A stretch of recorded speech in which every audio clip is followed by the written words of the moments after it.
এই ক্যানভাসগুলা সব আমার আগের বাসা থেকে খুলে নিয়ে আসছি। এখন যেই নতুন বাসায় এসেছি এখানে লাগাবো। একদম সময় পাইতেছিলাম না যে কখন লাগাবো।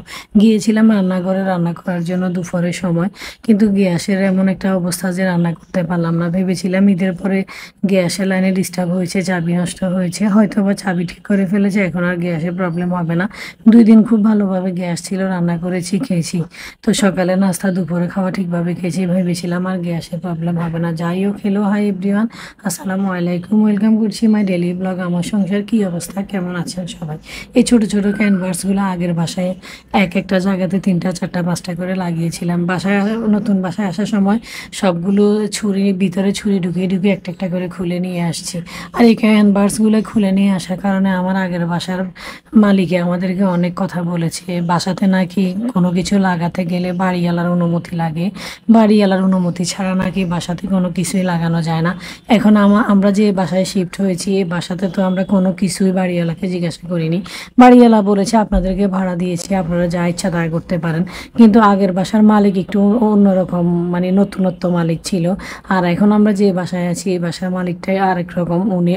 উনি এই বাড়ির মালিক আজকে প্রায় ৩০-৩৫ বছর। যাই হোক, আসলে এক এক বাসার মালিক এক এক রকম। এখন যে মালিকটা, এই মালিক ২ মাসের ভাড়া জমে গেলেও চায় না। আর আগে যে বাসায় ছিলাম ওইখানে ১ তারিখ ২ তারিখ হতে না হতে বাসা ভাড়া খুঁজতে খুঁজতে ১০ তারিখ পর্যন্ত আমাদেরকে অস্থির করে ফেলতো। আর আল্লাহ তাআলা বাড়িওয়ালাদেরকে এমন বানাইছে যে কিছু কিছু বাড়িওয়ালার সাথে বাসা নিয়ে থাকতে গেলে মহা একটা অশান্তি।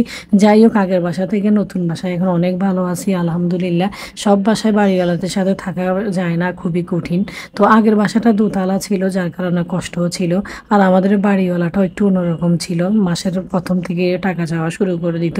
এটা কিন্তু ভাড়াটিয়াদের জন্য একটা বিরক্তকর ব্যাপার, কারণ টাকাটা আসলে মাসের প্রথম ১-২ তারিখে দেয়া যায় না, ১০ তারিখ ১৫ তারিখ লাগে। এটা সব ব্যবসায়িক, সব চাকরিজীবীদের ক্ষেত্রেই হয়। বাড়িওয়ালা যদি সময় ভাড়াটিয়াদেরকে দেয় তাহলে বেশি ভালো লাগে, আর সময় যদি না দেয়া হয় সেখানে খুবই একটা বিরক্ত লাগে। ওই আগের বাসাতে আমরা না থাকার জন্য অনেকবার সিদ্ধান্ত নিয়েছি, বারবার চলে আসবো এরকম সিদ্ধান্ত নিয়ে পরে বিরক্ত হয়ে রোজার মধ্যে নতুন বাসায় শিফট করেছি। যাই হোক, আলহামদুলিল্লাহ, নতুন বাসায় আমাদের লাইনের গ্যাস অনেক ভালো আছি, শুকরিয়া আল্লাহর দরবারে। আর এখন যদি ভালোভাবে এই বাসাতে থাকতে পারি, সহজে আর এই বাসা ছাড়বো না। আলো, বাতাস, রোদের এবং কি কোনো কিছুরই অভাব নাই। নিচের স্পেসটা অনেক সুন্দর, বাচ্চাদের খেলাধুলার জায়গাটা অনেক সুন্দর। আর বাসাটা এত সুন্দর যে বড় বড় বারান্দা, বাচ্চারা খেলাধুলা করার মতো স্পেস আছে। যাই হোক, আসলে কথা বললে অনেক কথা, না বললে নয়। তো ঝিঙা পাকিয়েছি মাছ দিয়ে, ঝিঙা তরকারিটা হয়ে গিয়েছে, ধনিয়া দিয়ে নামিয়ে নিচ্ছি। আর ঝিঙা তরকারি গরমের মধ্যে খেতে অনেক মজা। আর রান্না করব পুঁই শাক। পুঁই শাকটা একটা মাছের মাথা দিয়ে রান্না করব। তো মাছের মাথার সাথে একটা শুটকি দিয়ে দিব, না হয় মজা লাগবে না। আর পুঁই শাকটা আমার অনেক পছন্দের, তবে আমি একদম খেতে পারি না। খেতে গেলে আমার গ্যাসের প্রবলেম হয়, পেটে ব্যথা করে। আমি মনে করি কিছু কিছু শাক আছে একদম খাওয়া যায় না। শাকটা যদিও ভালো, স্বাস্থ্যসম্মত, তবে শাকে ক্ষতিও করে, শাকে অনেক প্রবলেমও থাকে। যেমন পুঁই শাকটা খেলে আমার বুকে ব্যথা করে, গ্যাস হয়ে থাকে। তবে আমি পুঁই শাক এবং কি এই পুঁই শাকের ডাঁটাগুলো অনেক পছন্দ। আর এই পুঁই শাকটা ঢাকাতে বলে জংলি পুঁই শাক, মানে এটা নাকি জংলাতে গাছের মধ্যে হয়, কেমন যেন নাম আর কি। তো যাই হোক, এখন পুঁই শাকের ডাঁটাটা যখন একটু সিদ্ধ হয়ে নরম হবে তখন আমি শাকটা দিব, না হয় শাকটা বেশি নরম হয়ে যাবে।